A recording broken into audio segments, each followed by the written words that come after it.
positive legacies of the short military interlude 1966 to 1970 under Lieutenant General Joseph Arthur Ankrah and Lieutenant General Ankrah Afrifa. Even though they ruled briefly, they set important precedents that shaped Ghana's next chapter. Military interlude Ankrah and Afrifa 1966 to 1970 restored international ties. After Nkrumah's overthrow in February 1966, General Ankrah led the National Liberation Council (NLC). The NLC re-established strong relations with Western nations, USA, UK, West Germany, and international institutions like the IMF and World Bank. This helped Ghana regain foreign aid, trade support, and diplomatic credibility that had cooled under Nkrumah's socialist alignment, stabilized economy. Ankrah's government began economic stabilization measures, currency controls, fiscal tightening, and debt restructuring. The NLC invited the IMF and World Bank to support Ghana, securing loans that restored confidence in the economy. Inflation slowed, foreign exchange access improved, and imports of essential goods became steadier.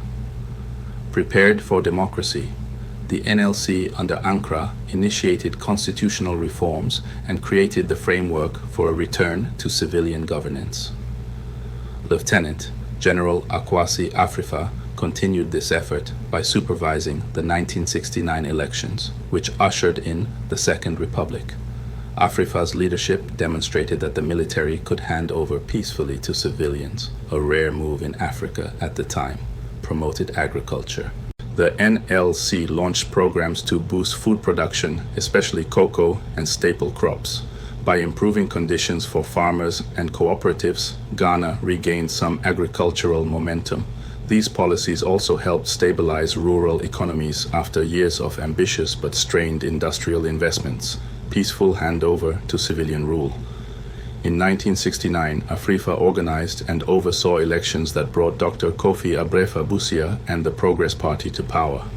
On the 1st of October 1969, power was peacefully handed over to the civilian government, cementing Ghana's reputation as a country capable of democratic transitions even after a coup. This marked a critical precedent in West Africa where most military regimes clung to power. Legacy summary.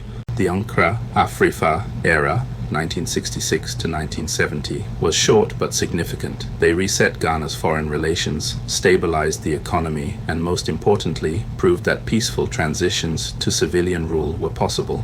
Their policies in agriculture and governance reforms prepared Ghana for its next democratic experiment, the Second Republic.